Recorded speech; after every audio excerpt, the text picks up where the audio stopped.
Scende l'indice RT a 0,76, alla Calabria potrebbe diventare zona gialla. Oggi 169 casi positivi, calano ricoveri e terapie intensive, 30 contagi in una casa di riposo di Catanzaro.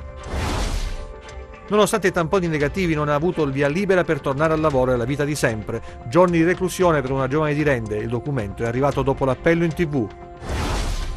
Momenti concitati in una scuola di Celico, il coniuge di una docente è positivo, i genitori piombano davanti all'istituto e chiedono che gli studenti escano dalle aule, abbiamo paura del contagio.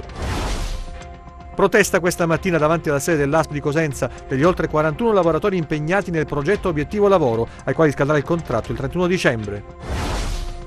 Il ponte Cannavino, oggetto di interventi di consolidamento antisismico, è ancora chiuso. Automobilisti costretti da mesi a chicane e cittadini esasperati. L'ANAS risponde che tra il 21 e il 23 dicembre avverrà la riapertura del viadotto. Buonasera dalla redazione del TG10. Calano le persone ricoverate in ospedale per coronavirus e anche i numeri della terapia intensiva. Sono 169 i casi positivi rispetto a ieri, con 2100 tamponi effettuati. Ma vediamo in sintesi il bollettino regionale. In Calabria ad oggi sono stati sottoposti a test 337.344 soggetti, più 2.154 rispetto a ieri. Le persone risultate positive al coronavirus sono 19.175, più 169 rispetto a ieri. I casi confermati oggi sono così suddivisi: Cosenza 59, Catanzaro 22, Crotone 0, Vibo Valentia 13, Reggio Calabria 75, da altra regione stato estero 0. I ricoveri sul territorio regionale ad oggi sono 370, nei reparti di malattie infettive e 24 nelle terapie intensive, 9 i decessi. Scende l'indice RT a 0,76, la Calabria potrebbe diventare zona gialla, diminuisce la pressione sugli ospedali, intanto però si registrano anche 3 morti in 2 giorni a Cosenza. Da domenica la Calabria sarà in zona gialla, imminente la ratifica da parte del governo. Il Dipartimento Salute della Regione ha trasmesso i dati relativi ai 21 indicatori richiesti dall'Istituto Superiore di Sanità. Migliorano i parametri relativi al monitoraggio dei contagi, dei posti letto per pazienti Covid e dei ricoveri in terapia intensiva. Diminuisce l'indice di contagio, l'RT adesso è allo 0,76. Tutto ciò dunque consentirà l'allentamento delle restrizioni. Dopo settimane di contagi elevati, diminuiscono i casi di positività al Covid, anche se non bisogna abbassare la guardia. Si allenta la pressione sugli ospedali, tuttavia anche oggi si registrano decessi. 3 le vittime nelle ultime ore a Cosenza, un 69enne, una donna di 82 anni e una donna di 65 anni. All'Annunziata i reparti Covid non sono più assediati grazie anche all'entrata in funzione dell'ospedale da campo di Vagliolise. Sono diminuiti gli accessi nel pronto soccorso. Nell'ospedale Hub sono 119 i posti letto dedicati, di cui 19 in rianimazione.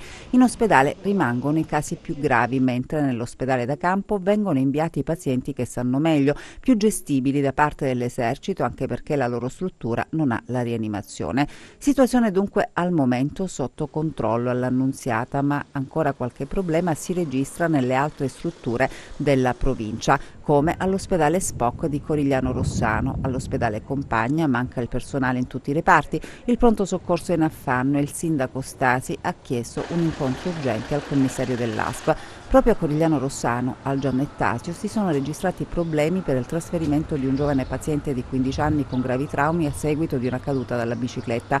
Ha aspettato 3 ore in pronto soccorso perché non c'era il medico sull'ambulanza del 118. Sempre al pronto soccorso del Giannettasio c'è poi la situazione di pericolo per la promiscuità di pazienti sospetti Covid e Covid-free. A Cassano infine tornano a salire i contagi. Dopo 3 giorni di tregua sono 7 i nuovi positivi nel borgo, 91 i casi attivi, mentre 61 le persone guarite dal Covid. Intanto una trentina tra ospiti e personale della struttura di abilitazione e assistenza per anziani Villa Betania, Ollus di Catanzaro sono risultati positivi al Covid-19, lo rendono noto i rappresentanti sindacali di CGIL, CISL e UIL. E adesso andiamo nel quartiere Pellaro di Reggio Calabria, dove è stato istituito un drive-in per l'effettuazione di tamponi gratuiti anti-Covid per la popolazione reggina. Ci troviamo qui a Pellaro, alle spalle della stazione centrale, possiamo dire, dove è stato allestito un drive-in per i tamponi rapidi anti-Covid. Sarà un servizio totalmente gratuito per i cittadini, bisogna soltanto arrivare con l'impegnativa del medico curante in caso ovviamente di sintomi che possano far pensare alla presenza del Covid. Questi tamponi sono i primi che vengono effettuati con la richiesta che il Comune ha fatto al commissario straordinario Arcuri.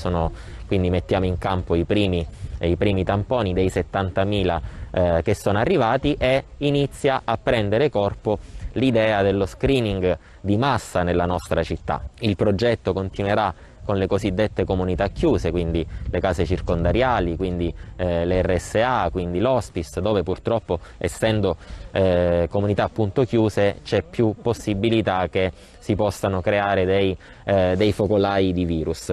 E poi continuerà naturalmente con le scuole, col personale scolastico, un po' alla volta. Su questo sta lavorando la task force, sta coordinando il gruppo il dottore Foti.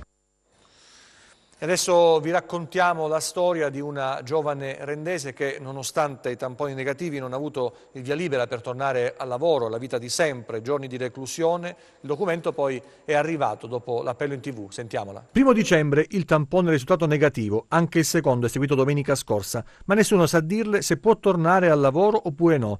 La storia di una ragazza di Rende. Sono riuscita a sapere di essere negativa dopo 2 giorni che provavo a chiamare il centralino dell'ASP di Cosenza, e da allora non ho più nessuna notizia, nel senso che sono stata abbandonata in questo isolamento domiciliare che ancora non si conclude, perché l'ASP di Rende non comunica al comune che io sono guarita, e il comune di conseguenza non viene a notificarmi la fine dell'isolamento. E grazie alla lettera aperta ho scoperto che nella mia situazione c'è la stragrande maggioranza delle persone che affrontano questo problema. Soltanto nel tardo pomeriggio la giovane ha scritto sul proprio profilo Facebook di aver ricevuto il documento che attendeva. Dal 17 di novembre ho sentito l'ASP soltanto per prenotare i tamponi, e quando sono risultata negativa sono stata completamente dimenticata, nel senso accantonata perché negativa, però non liberata dalla condizione in cui mi ritrovo. Io nella lettera ho scritto che sembra quasi che questa notifica di isolamento sia un pass,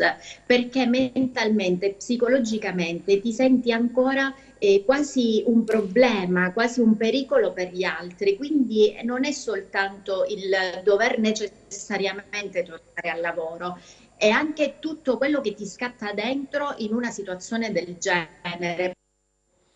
Adesso invece la storia di una scuola di Celico, dove la positività del coniuge di una docente ha scatenato il panico fra i genitori degli alunni, che sono piombati davanti all'istituto e hanno chiesto che gli studenti uscissero dalle aule. Sentiamo. Momenti concitati in una scuola di Celico. I genitori piombano l'istituto e fanno uscire dall'aula gli studenti. Abbiamo paura del contagio. Viviamo in un momento difficile sicuramente, e possiamo difficilmente controllare diciamo, le emozioni, e questo sicuramente ha fatto diciamo, scattare nei genitori stamattina una sorta di agitazione legata al fatto che si sono venuti a conoscenza che il marito di una docente è risultato positivo al Covid. Ora, naturalmente questo ha fatto sì che non appena la notizia diciamo, si è diffusa, chiaramente i genitori sono subito accorsi per prelevare i figli da scuola, come per proteggerli, insomma, come se giustamente, insomma, magari non sapendo cosa fare. Però la situazione, posso assicurare, è sotto controllo, perché immediatamente io mi sono sentita con il Dipartimento di prevenzione, e naturalmente la docente in questione, che comunque è assente dal 5, a parte che lavora con tutte le misure precauzionali, è stata da me invitata a il figlio che frequenta il nostro istituto e alla madre che comunque lavora presso il nostro istituto come collaboratore, a fare immediatamente un controllo con il tampone antigenico, che adesso diciamo è quasi assimilabile al test molecolare, e sono tutti e 3 negativi, quindi diciamo mi sento di tranquillizzare i genitori e tutti, perché la scuola comunque è sempre vigile e attenta ad ogni circostanza, anche perché si sa bene che insomma Celico è stata per un periodo anche zona rossa. E adesso parliamo di incompiute, andiamo a Gerace a visitare l'ospedale. Le incompiute, non il titolo di un romanzo, ma di un dossier che la Feneal Will sta realizzando, accompagnando la progressiva redazione del documento con un tour in giro per la regione. 10 giorni fa a Locri, per un sopralluogo sul cantiere del Palazzo di Giustizia e la richiesta ufficiale di concludere i lavori. Oggi a Gerace, presente il segretario regionale Maria Elena Senese, per riaccendere ancora una volta i riflettori sull'ospedale geriatrico, realizzato a Largopiana ai piedi del meraviglioso borgo medievale e mai entrato in funzione con miliardi, secondo il vecchio conio, andati in fumo. Un'assurdità che ciclicamente viene considerata. Gerace ha sempre avuto l'ospedale geriatrico, era stato il compianto professor Salvatore Gemelli a dare slancio alla struttura, ospitata in un palazzo nobiliare sul belvedere della città dello Sparviero. Poi la scelta di realizzare un nuovo e moderno ospedale con il trasferimento, che avrebbe dovuto essere temporaneo, su un piano dell'ospedale di Locri. Nel frattempo l'avvio dei lavori, la conclusione degli stessi, ma mai l'apertura. E dopo quasi 30 anni si può solo sollecitare. Secondo il segretario Senese bisogna proporre da subito l'ospedale di Gerace come soluzione idonea, dopo i dovuti interventi e accorgimenti strutturali, a divenire in un prossimo futuro centro Covid. Adesso la vicenda dei 41 lavoratori ex obiettivo lavoro che prestano servizio da 15 anni nelle strutture di competenza dell'ASP, questa mattina sit-in di protesta. Sono 41 i dipendenti ex obiettivo lavoro che prestano servizio come OSS, infermieri, tecnici amministrativi negli ospedali della provincia di Cosenza, San Giovanni in Fiore, San Marco Argentano, Castrovillari, Lungro, Rossano. Il loro contratto scadrà a fine mese e chiedono il rinnovo. Al 31/12 scade il contratto e noi dopo tanti anni ancora in pratica non abbiamo nessun percorso ben definito per avere un requisito riconosciuto ormai, un diritto riconosciuto. Io lo chiamo un diritto ormai. Si parla appunto di nuove assunzioni di personale comunque per il blocco del turnover, visto che parecchie persone di tutte le qualifiche di cui le parlavo prima sono andate in pensione, quindi ci sono posti dove appunto, ecco perché noi occupiamo dei posti dove svolgiamo mansioni di dipendenti. Sit-in questa mattina davanti alla sede dell'ASP a Cosenza, una delegazione formata anche dalle sigle sindacali ha incontrato il commissario straordinario Cinzia Bettelini. Eccoli all'uscita dalla riunione e sentite cosa è venuto fuori. I percorsi possibili sono questi. Allora, alla Camera dei Deputati è stato presentato un ordine del giorno da parte di più deputati che prevede in ogni caso una proroga per questo servizio in attesa di internalizzazione di servizi all'interno dell'ASP. Rispetto a questo, oggi pomeriggio questo ordine del giorno verrà inserito nel decreto Calabria. E una volta approvato il decreto Calabria e una volta che abbiamo in mano il decreto Calabria, potrebbe essere questo un appiglio per la dottoressa Bettelini, in attesa che si concretizzi questo tipo di percorso, a fare una proroga come ASP di Cosenza. L'altra questione che abbiamo messo sul tavolo della trattativa è il precedente che si è venuto a creare dell'internalizzazione dei servizi per quanto riguarda il settore della scuola. Quindi ci siamo impegnati, da qui a oggi pomeriggio produrremo la legge di stabilità del 2018 che ha consentito l'internalizzazione dei servizi all'interno delle scuole.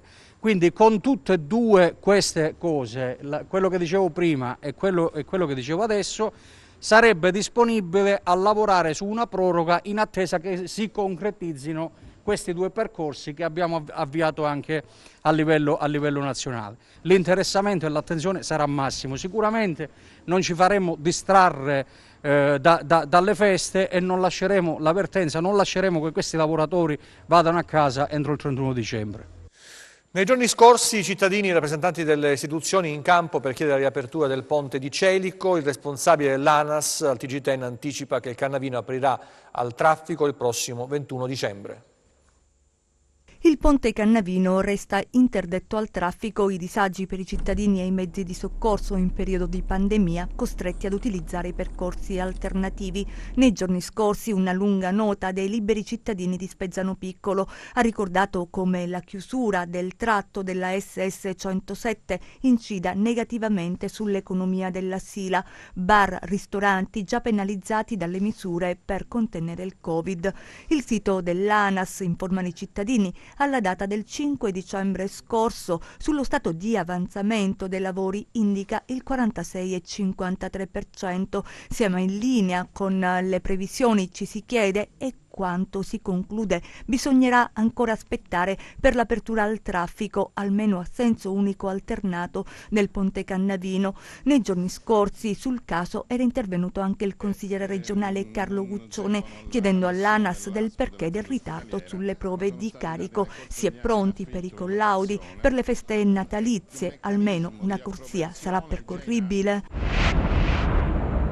Nella prossima settimana provvederemo a ridare il traffico ai mezzi leggeri, credo tra il 21 e il 23 dicembre. I lavori proseguono, abbiamo tolto anche i cantieri nella parte alta, sui viadotti Serravaccaro, Fondente e Gangarello, quindi è consentito il traffico a doppio senso per tutto l'inverno. Le lavorazioni proseguiranno sotto traffico fin quando è possibile, fin quando poi non sarà necessario richiudere un'altra volta, però quantomeno per il periodo invernale stiamo ridando il traffico. Quindi ci sarà un impianto semaforico che regolerà il transito? No. Doppio senso di circolazione. Doppio senso di circolazione, questa è una buona notizia. Senta, ingegnere, posso chiederle se il ponte Cannavino era malmesso, in situazioni difficili? Il ponte Cannavino porta con sé un po' i segni dell'età e di una tecnologia che è un po' invecchiata, diciamo. Era importante metterci mano e quindi credo che siamo sufficientemente in tempo per poter intervenire, ridare un'opera sicura e fruibile nel più breve tempo possibile. Anna Franchino e Domenico Bilotta ci dicono tutto sul cashback. Si chiama cashback ed è un piano parziale di rimborsi per i pagamenti elettronici effettuati soprattutto nel periodo natalizio, ma non tutti sono al passo con i tempi. Sono un po' titubante io. Quindi non la scaricherà? Non lo so, può essere che la scarico, ma non credo. Sì, io sì. Quindi l'ha già utilizzata? Ancora no, stiamo aspettando. Ha fiducia in questa nuova misura? Sì, penso di sì. Ho scaricato l'app io. Bisogna sempre avere fiducia, a meno di smentita, come si dice. Quindi è sicuro di fare acquisti per magari avere un rimborso del 10% come ha detto il governo? Sono sicuro di fare qualche acquisto, ma soprattutto lo faccio perché condivido l'idea di passare al pagamento elettronico, no? Cioè di incentivare le persone al pagamento cashless. Ci provo, io la controllo tutti i giorni e mi auguro sempre che la risposta sia negativa. Poi se funziona o non funziona non sono in grado di dirlo. Però siccome è un periodo di acquisti natalizi, magari è un incentivo a pagare con la carta di credito. Questo io l'ho sempre fatto, perché siccome le tasse le pago vorrei che le pagassero tutti gli altri, da sempre. Se ne occupa mio marito. Non so cosa sia. Quella per rimborso 150 euro. No. È interessante, sicuramente lo farò. Ma se non vuole partecipare a questo primo... No, che non voglio partecipare, non ho avuto il tempo materiale per fare, anche perché da quello che ho letto ho sentito in TV è andata in tilt per l'eccessivo accesso al sistema informatico. Ritengo comunque una questione al passo con i tempi che va fatta. Tutto sommato, ogni volta che ci sono le operazioni si raggiunge quel tetto, sono un rimborso di 150 euro che... Comunque oramai la questione elettronica deve essere affrontata, migliorata e amplificata, perché anche io che insomma non siamo, però la maggior parte delle spese vengono affrontate sempre con il bancomat, al supermercato, anche per evitare di portare contanti, soldi spicci e quant'altro. Io la trovo una cosa tutto sommato al netto poi delle previsioni che ci saranno, interessante. In alcuni esercizi commerciali non sono ancora aggiornati, in questa fase chiamiamola sperimentale, e come le ultime iniziative governative ci sono ritardi nella registrazione dovuti al cosiddetto click day che ha mandato in tilt l'intero sistema. Credo che gli italiani debbano prendere confidenza con due termini. Uno, diciamo, non attualissimo, che è la strategia del cashless, cioè fare a meno del denaro, e questo nuovo invece che è il cosiddetto cashback, cioè il premio per chi non usa denaro e quindi fa le transazioni utilizzando moneta elettronica. Lì abbiamo questa novità, questa possibilità, diciamo, di registrarsi in un'app nazionale che si chiama IO, per la quale bisogna avere però l'identità, diciamo, elettronica, quella cosiddetta SPID, ma è bene che si sappia che per chi ha difficoltà, perché l'accesso è molto rallentato, è possibile fare la stessa operazione sia su Satispay che NextPay, che sono anche delle app che sono, diciamo, scaricabili gratuitamente sia su iOS che su Android. Ma in realtà che si fa poi dopo? Si dà il libro del proprio IBAN e si partecipa a questa sorta di meccanismo premiale che prevede per questa prima tranche un rimborso fino a 150 euro per gli acquisti effettuati, ovviamente non sui grandi venditori elettronici, no? Tipo Amazon o dirne altri, ma gli acquisti fatti nei negozi tradizionali. Questi 150 euro premiali corrispondono al 10% delle spese effettuate. Questa è la prima tranche.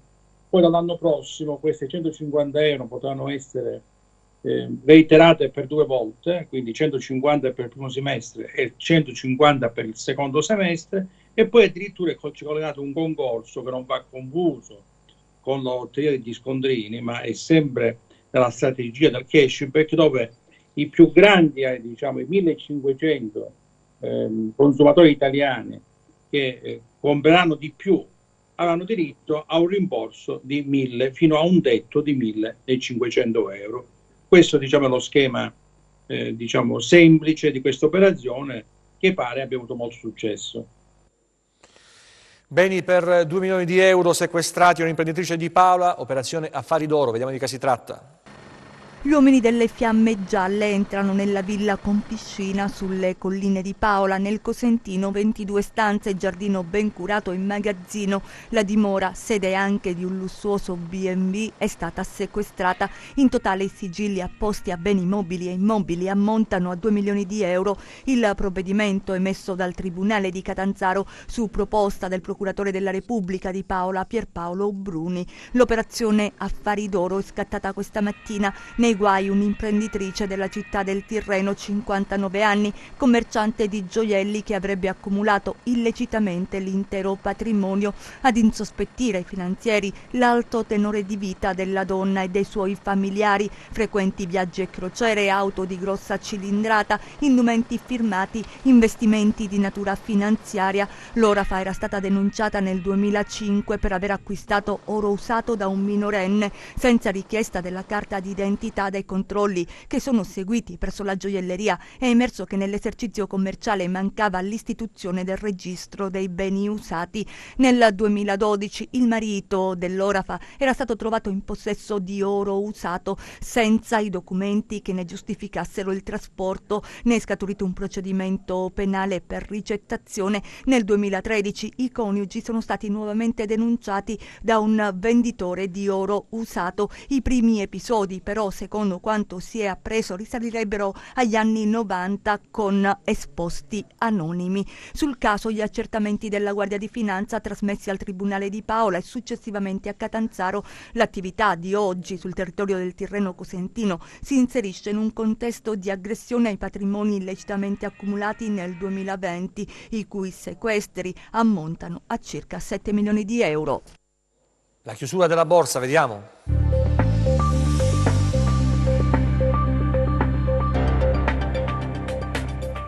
Giornata altalenante per le borse europee che chiudono in ordine sparso dopo la riunione della BCE. Gli indici a stelle e strisce hanno recuperato dai minimi intraday dopo le dichiarazioni del segretario al Tesoro Steven Mnuchin, che ha parlato di molti progressi nelle trattative sul nuovo pacchetto di stimoli e di nuovi colloqui nella giornata odierna. Laddove un accordo non venisse raggiunto entro la fine dell'anno, milioni di americani potrebbero iniziare il 2021 senza sostegno per la disoccupazione. Nel vecchio continente la BCE ha sostanzialmente confermato le previsioni, alzando la dotazione del programma PEPP di 500 miliardi a 1.850 miliardi ed estendendo l'orizzonte temporale degli acquisti a marzo 2022. Successivamente Christine Lagarde ha affermato che la pandemia comporta seri rischi per l'economia della zona euro e a livello globale e determinerà una contrazione nel quarto trimestre, ribadendo che il piano di acquisti pandemici può essere ulteriormente ricalibrato se necessario.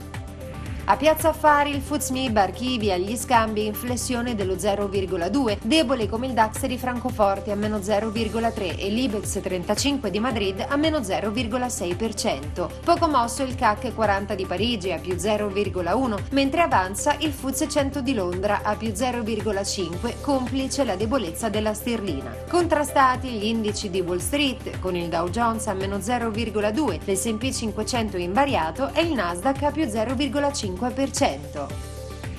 Sul Forex l'euro-dollaro torna in area 1,21, mentre il cambio tra biglietto verde e yen risale a 104,4. Tra le materie prime accelerano le quotazioni del greggio, con il Brent a più 4,2% a 50,8 dollari e il WTI a più 4% a 47,5 dollari al barile. Sull'obbligazionario lo spread BTP Bund si attesta a 117 punti base, con il rendimento del decennale italiano allo 0,56%.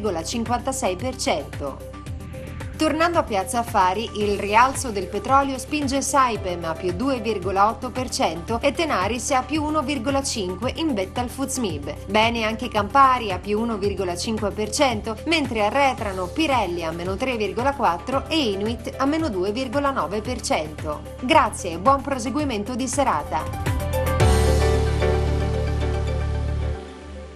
Dopo il meteo e la sigla vi auguro una buona serata, il TG finisce qui, grazie per averci seguito.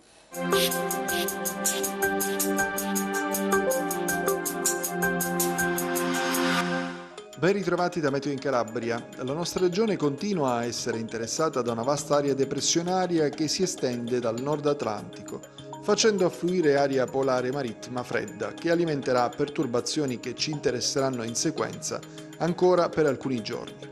Domani ancora nuvolosità variabile su tutta la regione con piogge sparse al mattino, in particolare sulla fascia ionica e zone interne di Catanzarese, Reggino e su Crotonese, con leggere nevicate sui monti ma a quote alte. Al pomeriggio invece piovaschi sparsi previsti su aree tirreniche e zone interne. Temperature in lieve aumento nei valori massimi. Domani la ventilazione sarà prevalentemente dai quadranti meridionali, deboli o localmente moderati, con mari tra mossi e molto mossi. Per ulteriori approfondimenti vi rimando al sito www.meteoincalabria.com e alla nostra pagina Facebook Meteo in Calabria.